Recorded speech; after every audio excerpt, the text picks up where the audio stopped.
출애굽기 27장 9절에서 15절 같이 합독하시겠습니다. 시작. 너는 성막의 뜰을 만들지니 그 뜰에 걸막을 한 면의 길이가 100규빗이 되게 가늘게 꼰 배실로 만들어서 남쪽을 향한 남편에 지어지니라. 20개의 기둥과 20개의 받침은 노수로 만들고 기둥들의 기둥에 20개의 받침은 노수로 만들고 기둥들의 갈고리와 가름대는 은으로 만들지니라. 북편에도 마찬가지로 길이 100규빗의 막을 짓되 그 20개의 기둥과 20개의 받침은 노수로 만들고 기둥의 갈고리와 가름대는 은으로 만들지니라. 서편의 뜰에는 폭이 50규빗의 막을 치되 그 기둥은 열이며 그 받침은 열이라. 동쪽을 향한 동편 뜰에는 폭이 50규빗을 하되 문 이편의 막은 15규빗이며 그 기둥은 셋이요 그 받침은 셋이라. 문 저편의 막도 15규빗이며 그 기둥은 셋이요 그 받침도 셋이라. 아멘. 자, 오늘 또 여러분들과 함께 울타리에 하나님 큰 은혜를 주실 줄로 믿습니다. 자, 이 글로 적어 놓으니까 되게 복잡하지요. 뭐 남쪽에 100규빗이 되게 하고 그 다음에 서편에는 50규빗이 되고, 그러니까 서쪽, 동쪽은 50규빗, 그 다음에 남쪽과 북쪽에는 100규빗 이렇게 해서 뭐 기둥을 하고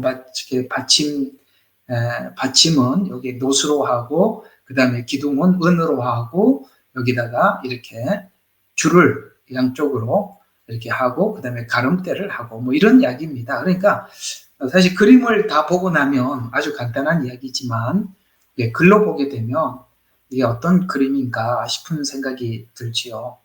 요즘은 이렇게 인터넷에 이런 그림들을 너무나도 잘 해서 올려놓은 바람에 우리 애가 참 도움을 많이 받습니다.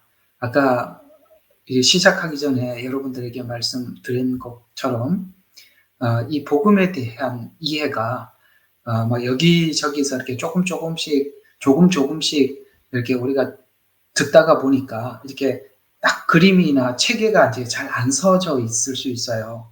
근데 이런 그림이나 체계들을 성막이라는 한 그림 한 편으로 하나님께서 우리가 막 복잡하게 흩어져 있는 복음들을 딱 체계화시키고 아주 선명하게 이거구나 하고 그림을 확실하게 그리도록 만들어준 게 이 성막과 같은 그 다음에 제사론, 그 다음에 절기 이런 부분들이 신약에 흩어져 있는 복음을 매우 구체적으로 체계화시키는데 큰 도움을 주는 것입니다. 그런 의미에서 저번 주에 여러분들에게 뜰을 말씀을 드렸죠. 뜰을 하고 나니까 이게 왜 요한계시록에는 성전 뜰 밖은 청량하지 말라는 말도 이해가 됐죠. 그게 말이 이런 성막을 듣고 나면 그 말이구나 하고 알게 되는데 사실 성막을 듣지 못하면 이런 말들이 무슨 말인지 우리에게는 매우 어렵게 되죠. 그러나 기본적으로 복음에 대한 이해를 조금씩만 하고 계시면 이 성막을 한번 하고 나면 여러분들에게도 굉장히 정리가 잘 될 것이라고 여겨집니다. 그래서 하나하나 하고 있는데 오늘은 이 울타리를 하도록 하는데 일단 그림부터 우리가 머릿속에 익혀두어야 되겠죠. 이게 울타리입니다. 저번 주에는 이 뜰을 했고요. 오늘은 울타리를 하는데요. 아까 이렇게 뭐 몇 규빗 했는데 복잡할 거 하나도 없고 이야기입니다. 한번 보세요. 요 그림. 요런 확대가 잘 안 되네. 자, 요 그림을 이렇게 좀 확대를 한번 해볼게요. 잘 보이죠? 저도 하도 많이 해가지고 이제 이런 것도 좀 할 줄 압니다. 자, 여기 이제 아까 100규빗이라니까 요 남쪽, 그 다음에 북쪽 이렇게 해서 요거는 이제 100규빗이라는 거예요. 1규빗이 여기 손끝에서부터 시작해서 발꿈치 여기까지라 그랬죠? 보통 45에서 50cm인데 우리 아시안 기준으로 하면 한 45cm 이렇게 보자 이렇게 말씀을 드렸었죠. 그래서 우리 저번 주에 여기 전체가 이제 100규빗이니까 45cm로 하면 대충 한 45m 정도가 나옵니다. 그렇죠? 그러니까 이게 남쪽하고 북쪽은 45m, 45m 이 말이에요. 근데 이쪽은 이제 그 50규빗이라고 그랬잖아요. 그죠? 여기 50규빗. 동쪽이 이제 문은 한 군데밖에 없어요. 동쪽. 예수님 이제 오실 때 동문으로 오시죠. 그죠? 다 이런 의미가 같이 되어 있습니다. 50규빗, 50규빗. 그게 동서 이렇게 되어 있습니다. 이 방향만큼은 철저하게 지켜야만 했었어요. 아시겠어요? 항상 동쪽은 동이 트는 쪽이니까 여기 이제 동에서 떠서 해가 서로 지잖아요. 그래서 이게 항상 이 방향만큼은 철저하게 이 광야에서 짓더라도 했어야만 했었습니다. 그래서 50규빗이니까 대략 한 22.5m가 이쪽 이게 되겠습니다. 문은 이제 다음 주에 할 겁니다. 문은 다음 주에 하게 될 거고. 자, 그러면 이제 오늘 이야기했던 게 이제 오늘 금방 읽었던 게 이런 이야기들입니다. 한번 보세요. 자, 여기 이제 요 기둥 사이에 세마포장인데 여기는 이제 가늘게 꼰 배실 이렇게 나와 있어요. 근데 여기 이제 흰색이라고 말씀을 드렸지 않습니까? 요게 요런 흰색이다 이 말입니다. 여기 위에 요거 아시겠죠? 요 기둥에 요 천막처럼 울타리를 치는 게 여기 흰색이다. 요걸 이제 세마포장 이렇게 표현을 하고요. 자, 이제 요 기둥을 이렇게 보면 이렇게 생겼어요. 기둥 하나하나가. 이 그림을 일단은 숙지를 하셔야 제가 설명을 할 수 있으니까. 자, 요것은 이제 받침대죠. 받침대, 밑에 받침대. 요건 노수로 하고 기둥도 노시입니다. 예. 대략 여기가 전체가 노시 아니고요. 이런 것들은 아마 금속 그대로 했을지 몰라도 이게 아마 금속을 가지고 이렇게 싼 겁니다. 싼 거니까 우리는 도금 뭐 이런 거겠죠? 그런 거겠죠? 그래서 이것은 기둥도 유일하게 요 기둥 꼭대기 여기는 은입니다. 그리고 여기 가름대라고 여기 한번 보시면 이렇게 여기 지금 요 기둥이 옆에 있는 이 기둥으로 이렇게 돼 있잖아요. 그죠? 이렇게 돼 있는데 여기에 요 가름대가 하나 있는데 여기는 지금 요 안쪽에 요 코너에 보면 요 보이죠? 요 가름대 요거 보이죠? 요 가름대. 여러분들이 한번 생각해 보세요. 텐트를 치려고 그러더라도 이 기둥과 기둥 사이에 이렇게 가름대가 있으면 가름대가 있어야만이 이 천을 이렇게 쭉 쳐나갈 거 아니에요. 그죠? 이게 이제 이 가름대입니다. 그 가름대를 하려면 여기 이제 요것도 잘 기억해 두셔야 돼요. 동그란 원이 하나, 링이 하나 있어요. 링. 요 링이 이렇게 있어서 링 사이로 이렇게 계속 이렇게 연결이 쭉 지나가게 되어 있는 겁니다. 이 그림이 중요합니다. 그게 이 그림을 알아야 이제 제가 설명을 하는 말들을 이해하고 들을 수 있습니다. 자, 그러면 이 그림을 중심으로 해서 여러분들과 함께 오늘 이 내용을 한번 설명해 가보도록 하겠습니다. 자, 울타리는 놋 기둥에 의해서 세워졌다. 아까 그게 놋이라고 했어요. 저 바닥이. 자, 기둥의 높이는 잘 들어요. 5규빗이라고 했어요. 그러니까 5규빗이니까 2m 25 정도예요. 자, 그 보통 사람들 평균 키가 한 얼마 되겠어요? 뭐 큰 사람은 한 180, 뭐 보통 한 170 평균, 뭐 커봐야 2m 50, 2m 25는 넘는 사람은 거의 없죠. 그러니까 이게 저번에 제가 말씀을 드린 게 그 말이에요. 지금 이 울타리 높이가 사람의 키보다 약간 높아요. 그러니까 이 안을 들여다볼 수 없어요. 이게 이제 어떤 의미를 가지고 있느냐면 세상 사람들은 교회에서 전하고 있는 이 복음을 이 안에서 우리가 예수 그리스도와 함께 누리는 그 행복과 기쁨과 즐거움을 이들은 바깥에서 이 안에서 무슨 일이 일어나는지 알 수가 없는 거예요. 그냥 우리 세상 사람들이 우리가 교회를 다니면 저분이 교회를 다닌다 이렇게만 이해를 하고 있을 뿐이지 우리들이 교회를 다니면서 주님 안에서 누리는 은혜가 어떤 것인지 복음이 주는 행복이 뭔지 모르지요. 왜요? 여기서 바깥에서 봤을 때 요거 한번 보세요. 요거 이제 나중에 하겠습니다. 성소와 지성소 이 기둥은 2m 50이 아니라 이거보다 훨씬 높아요. 그러니까 이제 사람 키가 작으니까 이 안에서는 무슨 일이 있는지 몰라도 이걸 이제 이렇게 덮어놨잖아요. 우리 저번 주 덮개 한번 잠깐 보셨죠. 이 덮어놨으니까 가장 바깥에 덮여져 있는 것은 방수 하는 거. 오소리 가죽이나 뭐 성경에는 물개 가죽 뭐 이렇게 표현이 되어 있지만 이거는 그냥 바깥에서 봤을 때 그냥 회색에 진하지 않는 그냥 텐트 덮개만 보이죠. 그러니까 예수님이 누구시냐라는 부분들을 세상 사람들이 봐야 이게 뭔지 알 수가 없는 거예요. 왜냐하면 요 덮개 하나만 보이는 거예요. 아무것도 안 보여요. 이 말씀이 이사야서에 뭐라고 말씀하셨다고 그랬죠? 예수님은 볼품이 없으시다. 흠모할 만한 아무것도 없으시다. 그렇죠? 그러나 그 예수님께서 우리 인류에게 또 저와 여러분에게 하신 축복과 그 복음의 크기는 이건 누리지 않는 사람, 맛보지 않는 사람들은 알 수 없잖아요. 자, 그래서 2m 25라는 의미 아시겠습니까? 왜 사람 키보다 높아야 하는지. 이건 들어와야 아는 일이지 바깥에서는 이 복음을 아무리 이해를 하려고 해도 알 수가 없는 거예요. 들어온 사람, 이 문을 통해서 들어온 사람들만 이해할 수 있는 것입니다. 이 문은 울타리 다음에 나오니까 그때 문을 할 때 자세히 하도록 하겠습니다. 그래서 남쪽하고 북쪽에 20개씩 세우라고 그랬어요. 여기 20개, 여기 20개.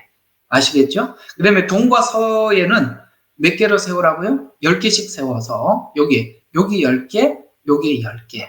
이렇게 세워서 총 60개가 세워져 있다. 이런 정도는 기억해 두시면. 자, 한번 정리해 봅시다. 자, 이거 보지 말고. 자, 남쪽과 북쪽에 몇 개? 20개, 20개. 동쪽과 서쪽은 몇 개? 10개, 10개. 그래서 총 몇 개? 60개. 높이는 얼마? 2m 25 정도 된다. 요거는 기억하고 계셔야 돼요. 자, 그대로지요? 자, 그러면 재료를 한번 보도록 하겠습니다. 여기 사용된 재료는 뭐냐? 자, 울타리는 세마포, 곧 흰색, 여기는 가늘게 꼰 배실 이렇게 나옵니다. 그러니까 성경에 가늘게 꼰 배실 이렇게 나오면 무조건 흰색이라고 생각하면 돼요. 이루어졌으며, 자, 기둥은 요 기둥은 돛으로 만들어졌고, 그리고 그 밑에는 돛 받침이 있고, 아시겠어요? 기둥이 또 있지만 돛 받침이 따로 있다면, 받침 위에 기둥을 세웠다. 요 그림 잘 봐두셔야 나중에 이제 성경 구절 막 나와요. 그 다음에 넘어가지 않도록 뭐 해야 돼요? 끈으로 양쪽을 이렇게 해놔죠. 여러분 텐트 쳐보셔서 잘 아시죠? 그 텐트를 치려면 뭐가 필요해요? 요 못이 필요하죠. 요 못도 굉장히 중요한 의미를 가지고 있습니다. 그러려면은 여기 땅에다 박은 못과 여기에 동그란 고리, 이 고리로 이렇게 묶어서 이렇게 서로 지지하고 있는 거죠. 그래서 요건 여기 있는 부분들은 전부 다 은이에요. 여기 가름대도 은이고 요것도 은이고. 자, 그러면 우리 전에 외웠던 거 한번 이제 외워야 됩니다. 이렇게 내가 금성하고 이렇게 나온 거 다 외우라 그랬죠? 자, 그럼 오늘 여기 두 가지가 나왔어요. 그렇죠? 자, 은이 하나 나왔고 놋이 나왔습니다. 자, 은이 뭐라 그랬죠? 속전. 자, 예수님은 은 30에 팔렸죠? 그 다음에 요셉은 은 20에 팔렸습니다. 속전을 상징합니다. 기억하셔야 돼요? 그럼 놋은 뭐라 그랬어요? 십자가, 심판. 자, 그러면 한번 봐요. 이거는 지금 울타리 밖과 안을 구분하는 거 아니에요? 이 기둥이, 그죠? 이 울타리는 안과 밖을 구분하는 거잖아요. 그러면 우리가 예수 안에 있다, 예수 밖에 있다는 뭘로 구분하는 겁니까? 예수 그리스도의 십자가로 거듭난 자들은 성막 안에 있는 사람들이고, 그렇지 않는 사람들은 밖에 있는 사람들인데, 제가 이제 이 놋으로 설명하는 거예요. 놋이 십자가 심판이라고 그랬죠. 우리가 예수 그리스도 안에서 대속의 은총을 받았느냐 안 받았느냐에 따라서 성막 밖에 있는 사람이 될 수도 있고 안에 있는 사람이 될 수도 있죠. 이제 이해가 가시죠? 그러면 이게 십자가이면서도 심판이라고 그랬죠. 이 밖에 있는 사람들은 하나님 앞에 뭐가 있죠? 심판이 적용되겠죠. 이 그림 하나로 봐도 복음이 이 그림으로 이렇게 설명을 하고 있는 것입니다. 자, 그러면 울타리가 가지고 있는 의미가 뭐냐? 자, 의미부터 하나하나 살펴보도록 하겠습니다. 울타리는 첫 번째로 구별을 의미합니다. 자, 우리 출애굽기 20장 26절 한번 보시죠. 20장 26절. 자, 너는 계단으로 내 제단에 올라가지 말지니 이는 내가 벗었음이 그 위에 드러나지 않게 하려 함이라. 자, 여기 보면 성경에 보면 하나님께서 돌로 제단을 세울 때 25절 봐요. 너는 만일 내가 돌로 제단을 세우려거든 다듬은 돌로 세우지 말라. 이는 내가 도구를 그 위에 대면 그것은 부정하게 하는 것이니라. 그리고 이제 제단을 만들어 놨어요. 그런데 제단에 올라가려면 계단으로 내 제단에 올라가지 말지니 이는 내가 벗음이 그 위에서 드러나지 않게 하려 함이라. 이게 제단의 성격을 모르면 이게 무슨 뜻인지 잘 모르잖아요. 그죠?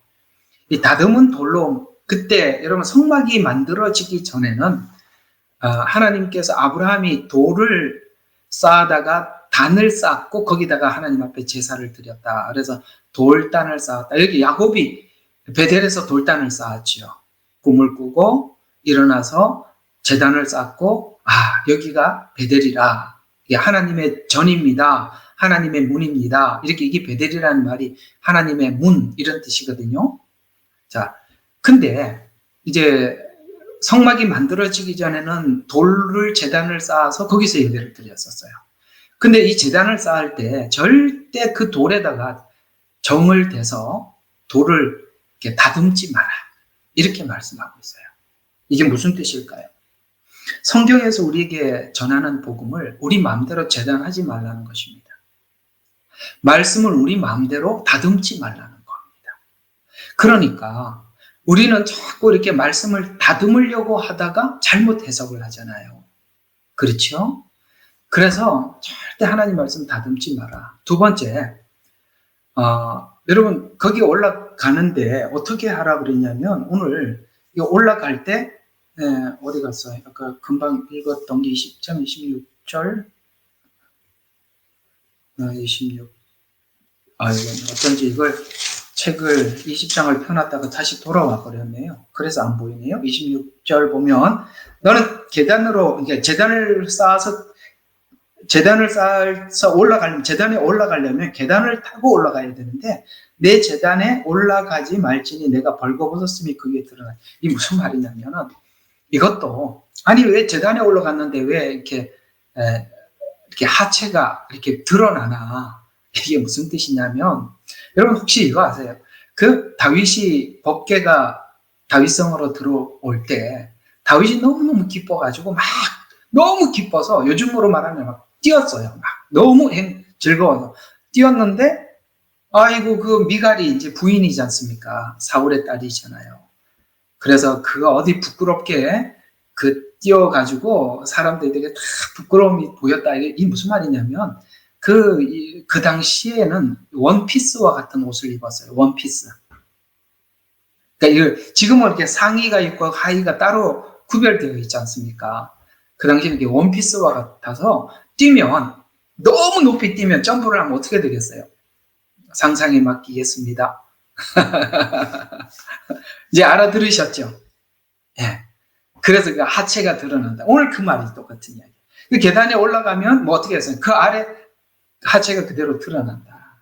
이런 이야기입니다. 지금 이걸 이야기하고 있는 이유는 뭐냐면 구별을 뜻하고 있는 것입니다. 울타리는 구별을 의미합니다. 오케이? 아까 그림에서 본 것처럼 이쪽은 세상 바뀌고 이쪽은 성막 아니잖아요. 이 울타리는 이런 구별과 같이 성막은 구별을 의미한다. 성경에 보면 하나님께서 우리를 구원하시고 내가 너희들을 구별하여 세웠다. 이렇게 구별이라는 말이 많이 등장을 하고 있지요. 여러분과 저는 하나님께서 구별한 분 맞지요? 예. 구별되었으니까 너희가 구별되게 살아라. 너희들을 하나님께서 우리를 구별하여 주셔서 우리를 경건한 자로 그래서 세우셨으니 우리도 우리의 삶이 그리스도 예수 안에서 거룩해라. 구별은 곧 거룩을 의미하고 그렇게 거룩한 삶을 살 것을 우리에게 요구하고 있습니다. 이와 같이 바로 울타리는 구별을 의미하는 레위기 10장 26절에 보니까 너희를 만민 중에서 구별하였다라고 이렇게 말씀하신 것처럼 이 울타리는 그 구별을 의미하는데 어떻게 구별을 했느냐 한번 이 말 여러분 다 수용이 되고 아멘이 되실 것입니다. 저주와 축복을 그 다음에 죄와 의를 즉 울타리 안과 밖이 이렇게 다르다는 거예요. 우리는 축복, 그 밖은 저주예요. 그 다음에 이쪽은 뭐예요? 밖은 죄예요. 울타리 안은 의입니다. 밖은 뭡니까? 영벌이고 안은 영생이고 밖은 죽음이고 안은 생명이고 밖은 마귀의 자녀고 안은 하나님의 자녀. 이렇게 하나님은 우리가 보통 구별된 게 아니라 여기 있는 목록들이 모두가 우리가 구별된 것이죠. 우리는 이 성막 안에 있는 사람과 밖에 있는 사람은 안에 있는 사람들은 축복을, 의를, 영생을, 생명을 하나님의 자녀. 여러분과 제가 받은 구원의 의미 안에는 하나님께서 우리를 구별하신 것이 이토록 놀라운 축복 가운데 우리가 구별되어 있다는 것입니다. 그러므로 내가 거룩하니 너희도 거룩해라 이렇게 말씀하시고 이 구별을 이야기한 김에 한 가지 떠오르는 성경 구절을 하나 보도록 하겠습니다. 로마서 12장 1절입니다. 우리가 구별되게 살아라 라고 말씀하시면서 그 근거를 왜 우리가 구별된 인생을 살아야 하는지를 12장 1절에 이렇게 우리가 구별된 인생을 살아라고 말씀하고 있는데요. 자, 그러므로 형제들아 내가 하나님의 모든 자비하심으로 권고하노니 이거 보세요. 이게 구약에서 하나님께서 이스라엘 백성들을 내가 너희를 구별하여 세웠다라고 하면서 그 구별하여 세운 것을 이스라엘 백성들에게 항상 증거로 꺼내놓았던 말이 어떤 거냐면 내가 너희를 애굽의 종된 자리에서 건져내었기 때문에 너희들은 구별된 인생을 삶을 살아라. 이렇게 요구를 했었어요. 맞지요? 구약에서는 계속 하나님께서 이스라엘 백성들에게 이 근거를 대면서 구별된 삶을 살아라 라고 말씀하셨는데 신약에 와서는 하나님께서 우리가 구별된 인생을 살아라고 하면서 명령적으로 말하지 않고 권고로 말을 했어요. 무슨 권고죠? 자비하심으로 내가 하나님의 모든 자비하심으로 너희를 권고하노니 이렇게 나와 있어요. 자, 한번 봅시다. 구약은 명령이에요. 신약은 권고예요. 그러면 우리가 생각할 때 권고는 받는 사람이 해도 그만 안 해도 그만이잖아요. 명령은 꼭 해야 되는 거잖아요.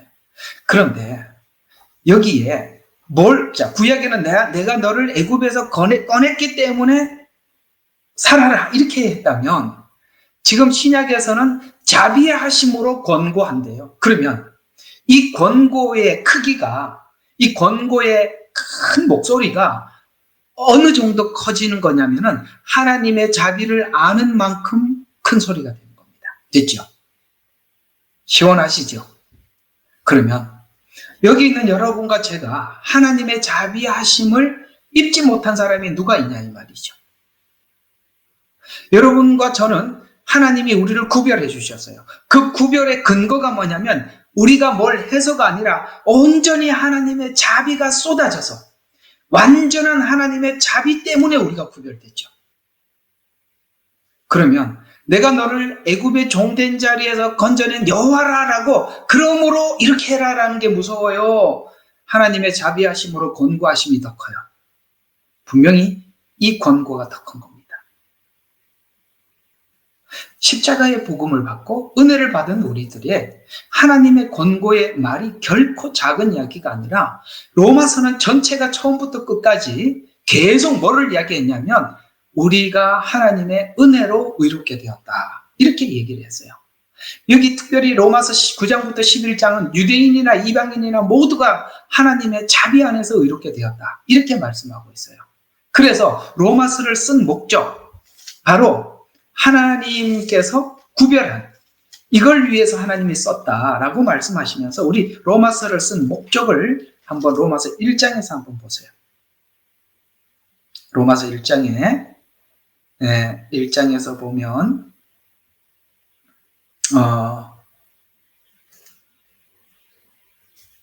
순종케 하려고 이런 말씀이 있는데요. 굳게 서로 위로를 받게 되는 말씀입니다. 1장 의미로 말미암아서 5절이요. 예, 5절요. 이제는 여러분들이 저보다 더 찾으시니 감사합니다. 그래 되셔야 됩니다. 예, 고맙습니다. 5절 정확히 찾으셨습니다. 다 같이 시작. 그를 통하여 우리가 은혜의 사도의 직분을 받아 그의 이름을 위하여 모든 민족 가운데 믿음으로 순종케 하나니. 자, 믿음으로 순종케 하는데 그 믿음이 무슨 믿음? 하나님의 자비하심으로 우리가 얻은 구원의 믿음이 순종케 한다 이 말이에요. 순종. 사실 구약은 복종을 강요했다면 신약은 순종을 강요하는데 순종의 충분한 이유가 하나님의 자비라는 것이죠. 그래서 믿어 순종케 뭐 하려고요? 하려고 이 글을 썼다는 거예요. 순종케 하나니. 그래서 로마서 끝도 제일 마지막도 그렇게 우리에게 16장 26절 보면은 이제 나타나셨으며 영원하신 하나님의 명령에 따라 선지자들의 성경을 통하여 믿음으로 순종케 하고자 모든 민족에게 알려진 것이니 로마서 끝이다 이 말이에요. 순종. 그러니까 이 구별이 얼마나 하나님 앞에 큰 구별인지 알 때 이 구별이 우리의 노력이 아니라 하나님의 자비하심으로 우리가 축복을, 의를, 영생을, 생명을, 하나님의 자녀됨을 얻게 되었다는 것을 알 때 로마서 12장 1절 말씀처럼 하나님의 자비하심으로 너희를 권고하느니 너희가 하나님 앞에 산 제물로 드리라. 이것이 우리가 살면서 하나님 앞에 드리는 영적 예배니라. 산 제물로 드리라. 이게 무슨 뜻입니까? 바울이 표현한 표현 그대로 하자면 나는 날마다 죽노라 이 말입니다. 살아있는데 죽은 제물 말이죠. 우리는 다 살아있어요. 자존심도 살아있고, 그렇죠? 목소리도 살아있어요. 근데 그 목소리를 죽일 줄 알고 자존심을 내려놓을 줄 알고, 이게 바로 살아있지만 죽은 제물로 하나님 앞에 드리는 것, 이렇게 설명을 하고 있는 것이지 않습니까? 그러니까 이 울타리가 여러분의 안에 있다는 것이 얼마나 놀라운 축복인지 아시겠죠? 자, 그래서 일단은 구별을 의미합니다. 두 번째로 울타리는 보호를 의미한대요. 보호. 자, 울타리는 놋기둥과 흰 천으로 둘러싸여 있어요. 그렇죠? 아까 봤죠? 놋기둥과 흰 천으로 이렇게 둘러싸여 있어요. 그러면 십자가 복음과 십자가 복음으로 의롭게 된 이 복음을 지킬 때 우리가 그 십자가 복음 안에서 그 십자가 복음이 주는 그 믿음 안에서 우리가 의를 간직하고 지킬 때, 잘 들어요. 이게요, 우리를 보호해 주신대요. 놋기둥, 놋이 뭐라 그랬죠? 십자가. 그 다음에 여기 흰색은 뭐라고 그랬죠? 의. 여러분들이 십자가의 은혜로 의롭게 됐다는 사실을 우리가 지킬 때 사단으로부터, 이단으로부터 아시겠어요? 여러분과 저를 지키는 길이에요. 그래서 우리가 복음을 받았다면 그 십자가 복음 안에서 우리를 꿋꿋이 지켜나가야 하는 거예요. 자, 그러면 십자가 복음을 받았다면 이 십자가 복음을 지켜야 하는 거예요. 이제는 여러분과 제가 복음을 받았다면 그 다음에 숙제가 뭐예요? 이 십자가 복음을 지키는 거예요. 이 십자가 복음에서 떠나게 하기 위해서 수많은 공격을 하거든요. 왜냐하면 다른 복음도 있기 때문에 그래요. 다른 복음. 여러분, 복음인데 다른 복음이에요.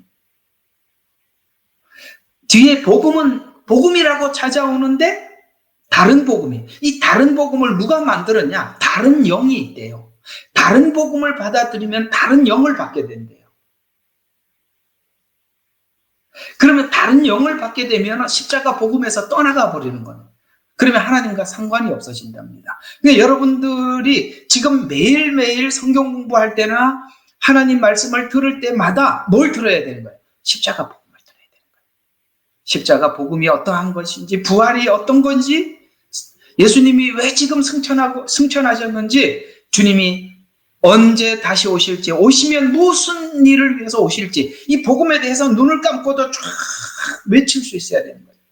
여러분, 초대교회는 이 복음에 대해서 굉장히 깊이 있는 이해를 했었어요. 최소한 집사님 정도가 되면 스데반 집사, 최소한 빌립 집사, 이런 정도 수준이었다고요. 여러분, 빌립 집사가 얼마나 성경을 잘 강의했습니까? 이디오피아 내시가 마차를 타고 가다 이사야서를 읽고 있을 때 빌립 집사가 그 이사야서가 무슨 내용인지 쫙 설명을 해줄 수 있었어요. 그 자리에서 이디오피아 내시가 몰랐던 성경이 열리고 침례를 받았었어요.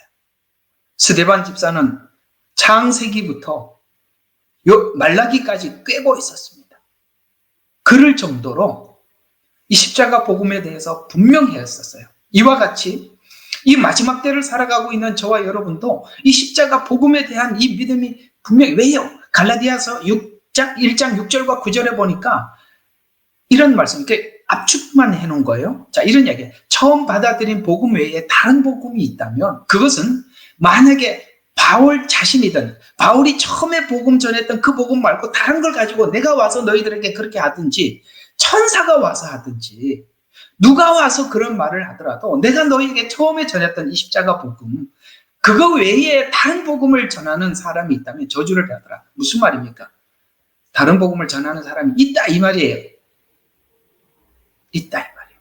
그러니까 저와 여러분이 지금 사모해야 될 말씀은 십자가 복음이고, 그 복음이 우리를 어떻게 의롭게 했고, 그 의롭게 된 그것이 우리가 하나님 앞에 어떤 삶을 살아라고 요구하시는지, 그 복음이 말하고 있는 대로 가야 되는 거예요. 사랑하는 여러분들에게 하나님께서 이 복음을 늘 들려주시고 또 들려주시고 항상 들려주시기를 바랍니다. 지키는 것, 간직하는 것. 또 하나는 이 복음이 다른 복음에 의해서 빼앗기기도 하지만 세상의 유혹 때문에 복음이 빼앗겨지기도 하고 변질되기도 하고 내 안에서 이렇게 변형되기도 한답니다. 어떻게 변형되느냐? 마태복음 13장 18절과 23절에 보면은, 여기 보면은 이 밭 비유가 나오죠. 씨를 뿌리는 비유죠. 근데 그 처음에 밭에 복음이 씨앗이 떨어졌지만 여러 가지 문제로 인해서 복음이 변형되기도 하죠. 시험과 박해를 받았더라도 십자가 복음 안에서 그 시험과 박해를 이해하고 넘어가야 되는 거예요.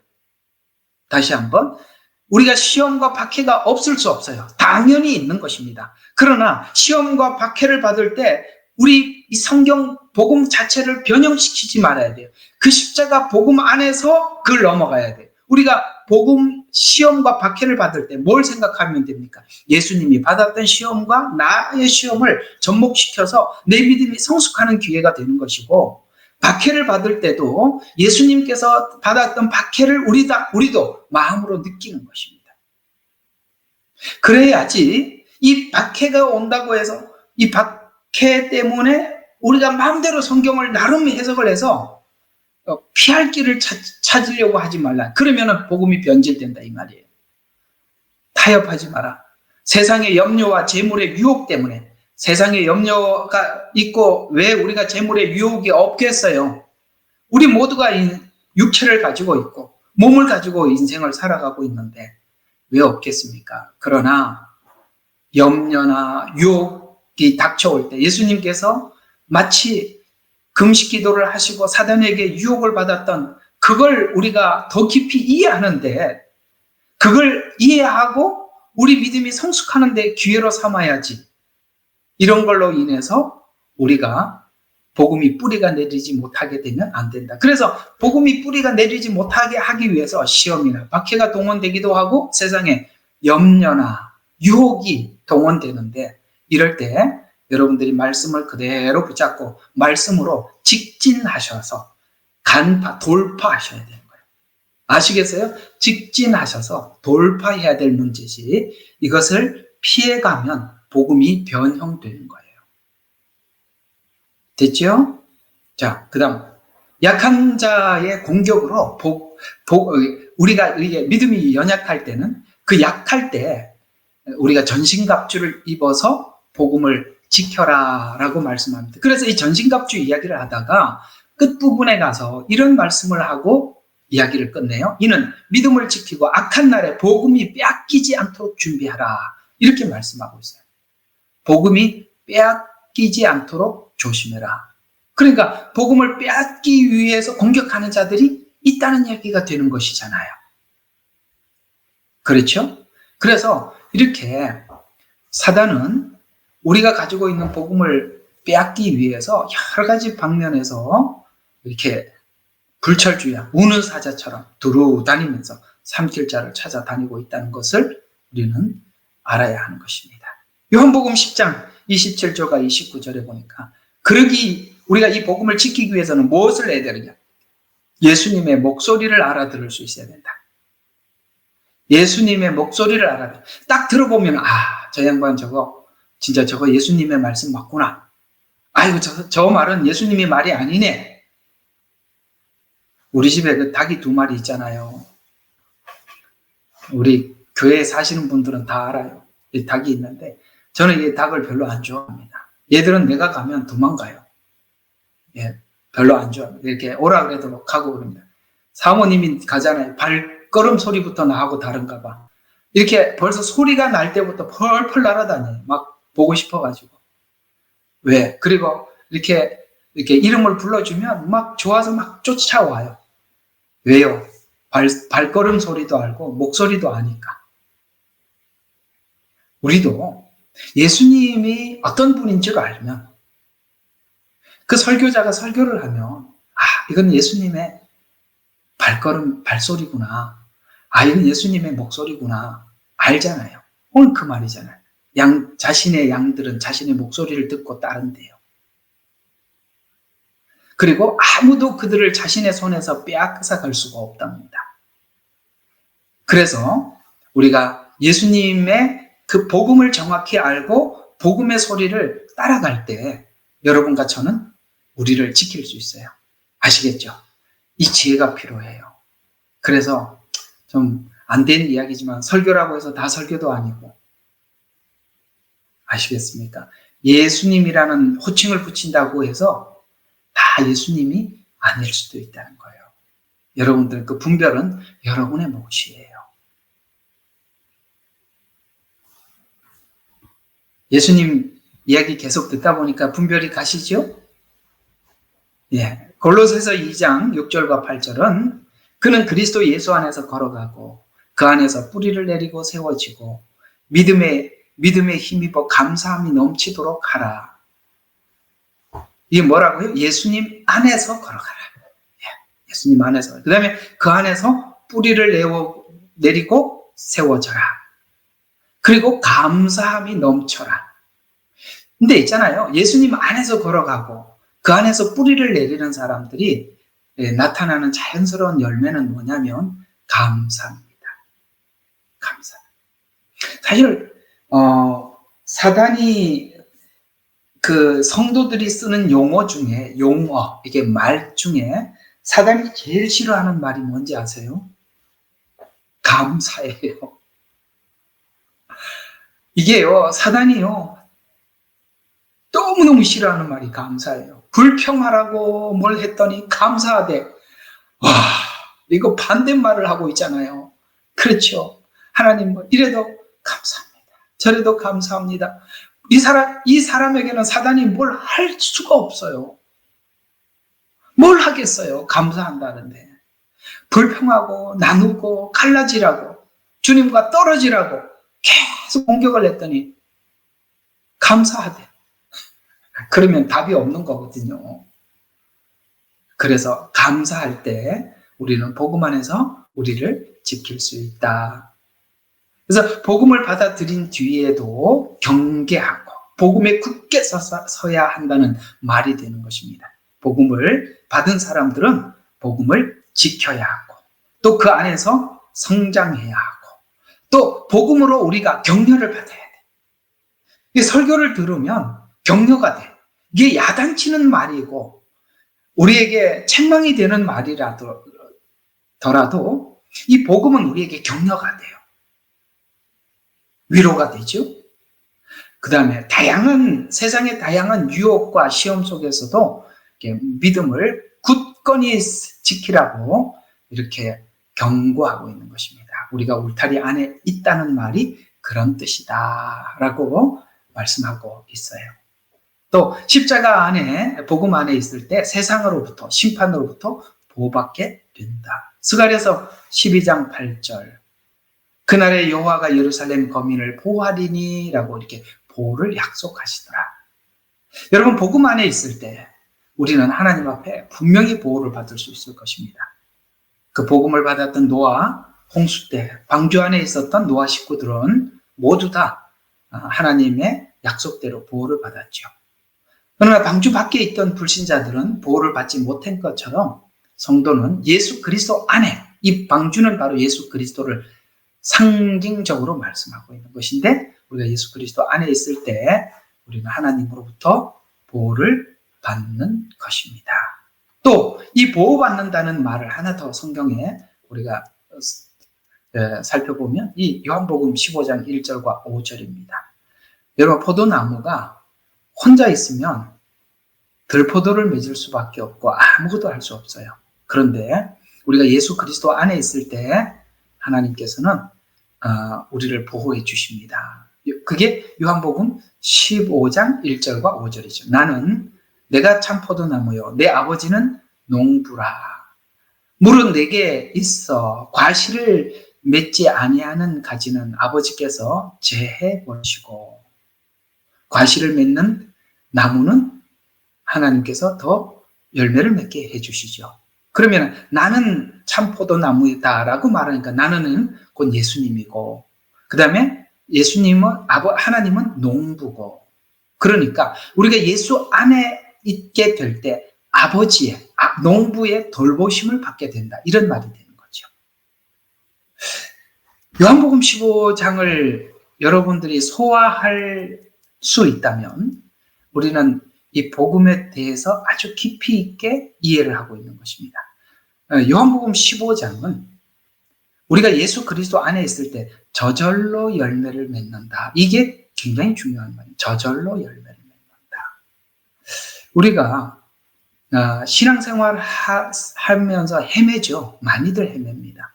그렇죠? 광야는 헤맬 수밖에 없어요. 길을 모르는 광야는 방향을 알아야 가는 곳이지 길은 없어요. 맞죠?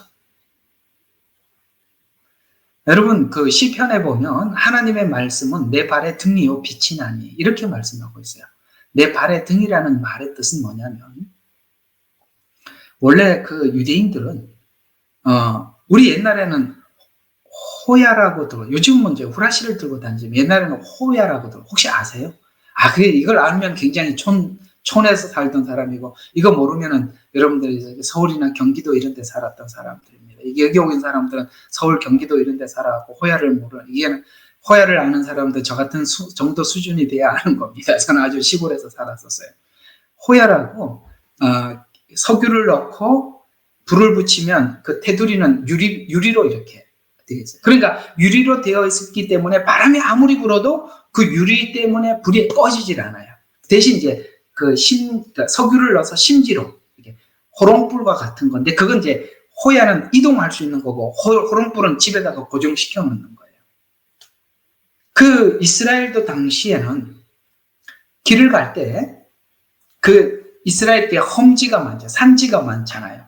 그러면 그 발등에다가 여러분 발등에다가 그 불을 그러니까 초 같은 불을 이렇게 올려놓고 그 발을 가지고 이렇게 한 발 한 발 걸을 때 이 발등에 있는 불을 가지고 그 앞에 불을 보고 한 발 떼고 한 발 떼고 이렇게 그게 등이에요. 하나님 말씀은 내 발의 등이요. 아시겠어요? 그 발등 위에다 올려놓는 등이란 말이에요. 그 다음에 빛이 나니. 이 두 가지예요. 그러니까 우리가 하나님께서 목적한 자리에까지 가기 위해서는 등도 필요하고 빛도 필요해요. 이게 무슨 말이냐면 오늘 한 걸음을 걸으려면 등이 필요하죠. 내 발에 등이 필요하죠. 그런데 이걸로 다 갈 수 있는 게 아니에요. 이걸로 어디로 가야 되는지 모르면 헤매죠. 하나님께서 등대와 같이 목적지를 가르쳐 주시면 그 목적지까지 가기 위해서는 지금 내가 한 발 한 발 가야 되는 거예요. 하나님께서 설명하고 있는 말씀은 우리가 가야 할 목적지를 비춰줄 뿐만 아니라 오늘 내가 하나님 앞에 어떻게 걸어가야 하는지도 가르쳐 주는 것이 그게 복음이 우리에게 하시는 일이라 이렇게 말씀을 하고 있는 것입니다. 이런 것처럼 우리는 예수 그리스도 안에서 하나님의 돌봄을 받으면서 우리가 하나님께서 요구하시는 그 자리까지 가게 되는데 그 자리에 가기까지는 말씀이라는 등이 필요하고 말씀이라는 빛도 필요한 거예요. 그래서 우리는 두 가지 고민을 늘 해야 합니다. 하나님, 내가 가야 할 방향을 가르쳐 주십시오. 빛을 비춰주세요. 그리고 내가 오늘 어떻게 가야 하는지 그 등으로 가게. 그러니까 여러분들에게 말씀이 이 두 가지 역할을 해줘야 돼요. 하나님, 이쪽 방향. 그리고 오늘 내가 어떻게 가야 하는지. 이 두 가지가 말씀이 여러분들에게 계속 방향을 제시해주고 오늘 내가 어떻게 살아야 하는지를 계속 공급해줄 때 그때 뭐 한다고요? 보호를 받을 수 있다. 오늘 지금 계속 보호에 관한 이야기입니다. 그래서 참 중요한 것은 사실 여러분들이 매일매일 여러분들이 스스로 성경을 읽고 스스로 성경을 묵상하고 하나님께서 주시는 말씀들을 여러분들이 들을 때 보호를 받을 수가 있는 것입니다. 저 같은 설교자들은 여러분들이 읽었던 성경을 정리해 주는 사람이고, 오케이? 저는 정리해 주는 사람이고, 여러분 스스로가 말씀을 듣고 읽고 그렇게 할 때 보호를 받을 수 있다. 자, 세 번째 이제 기둥 봅시다.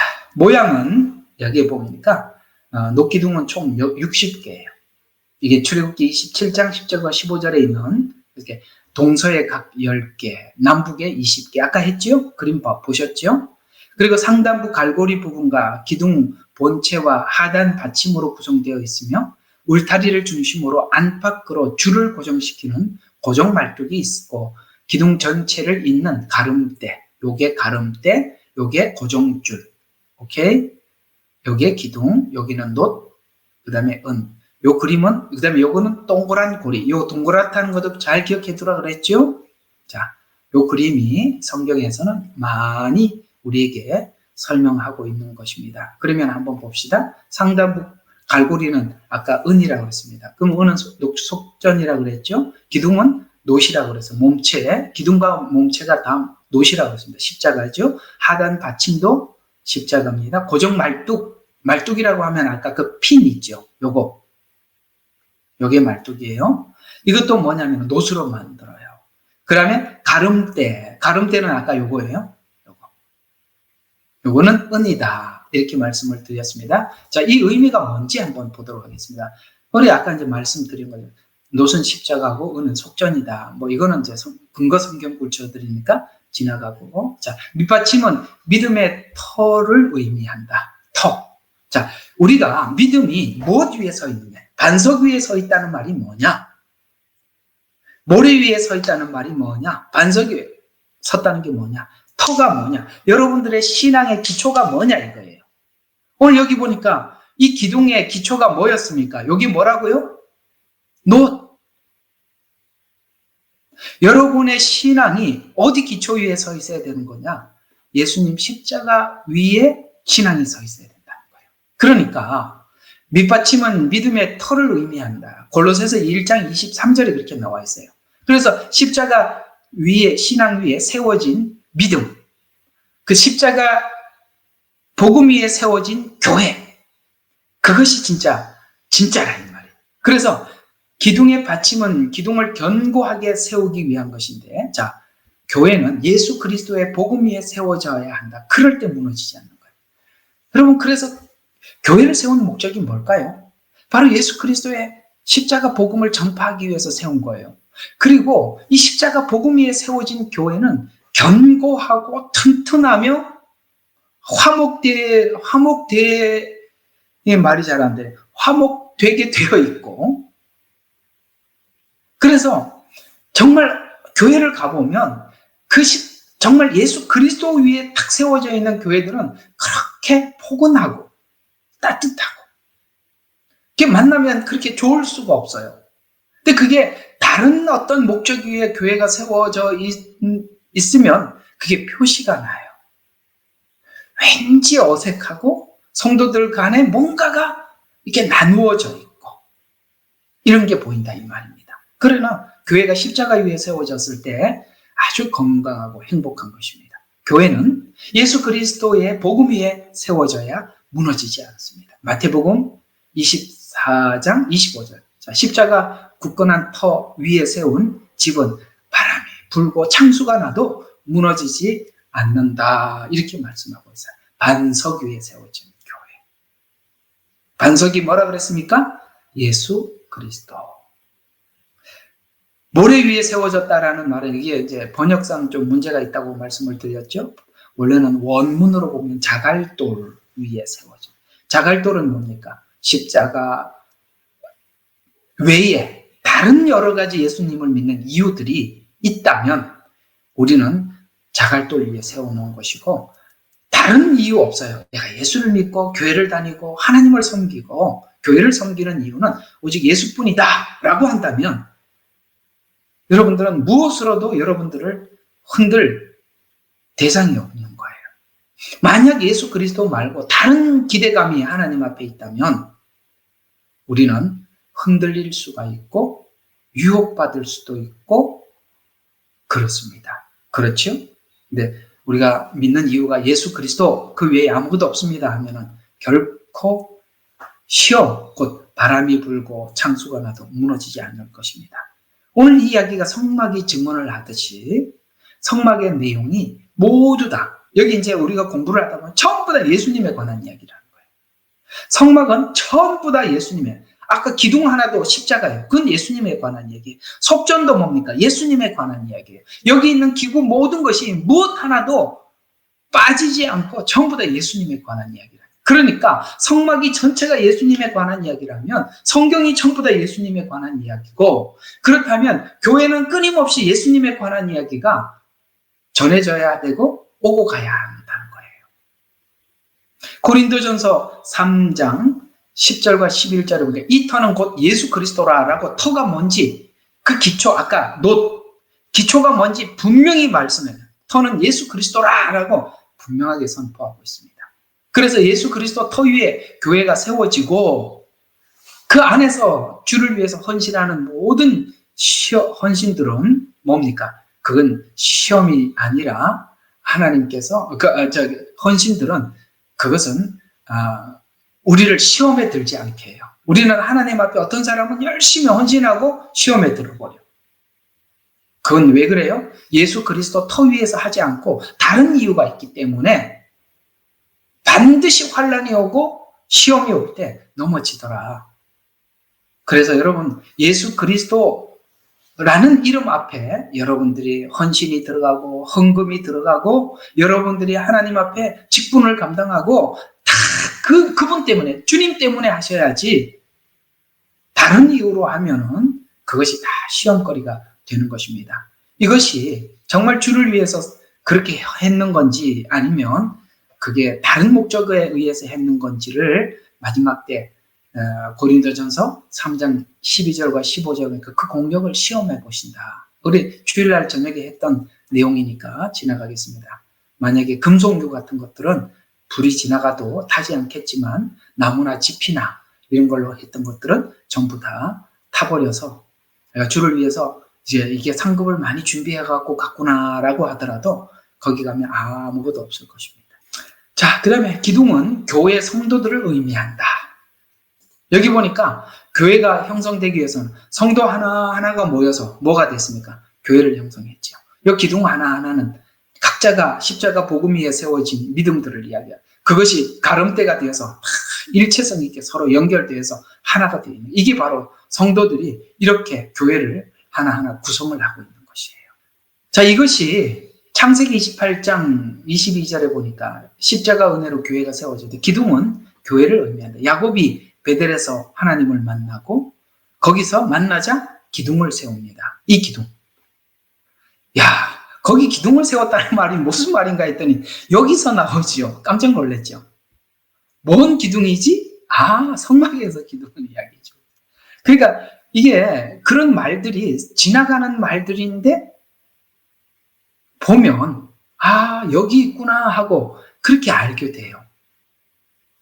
그래서 기둥은 교회를 의미합니다.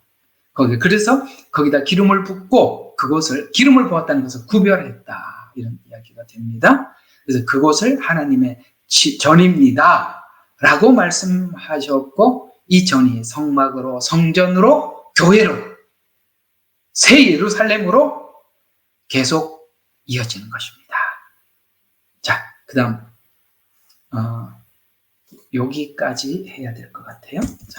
자, 성막의 기둥은 진리를 의미한다. 어떤 진리? 디모데전서 3장 15절과 16절에 보니까 이 집은 살아계신 하나님의 교회요, 진리의 기둥과 터전이니라, 이렇게 말씀하고 있어요. 어떤 진리?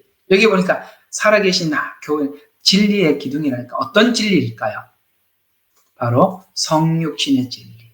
그래서 이 교회는 어떤 복음이 전파되는가? 예수님께서 오심, 성육신, 그 다음에 십자가 지시고 우리를 죄를 용서하셔서 의롭게 된 의를 전파하는, 그 다음에 뭡니까?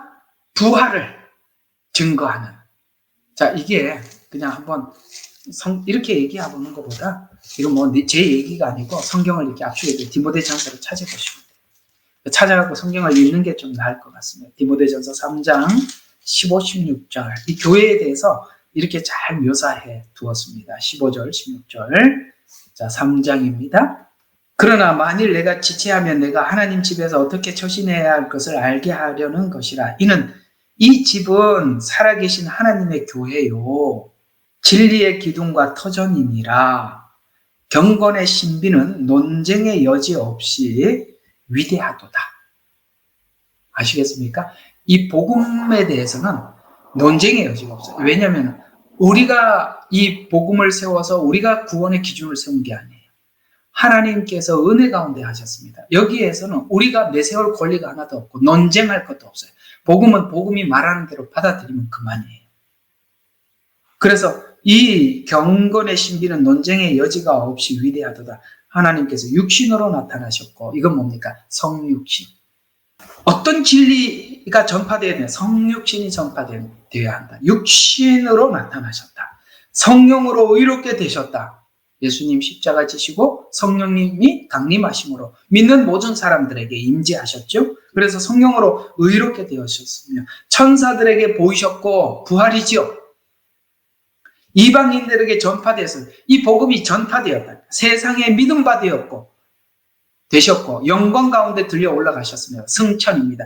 지금 여기 16절에다 전부 다 담았어요. 복음을. 성육신, 십자가의 죽음, 부활, 승천. 아시겠습니까? 들려 올려가셨습니다. 하나 남았죠?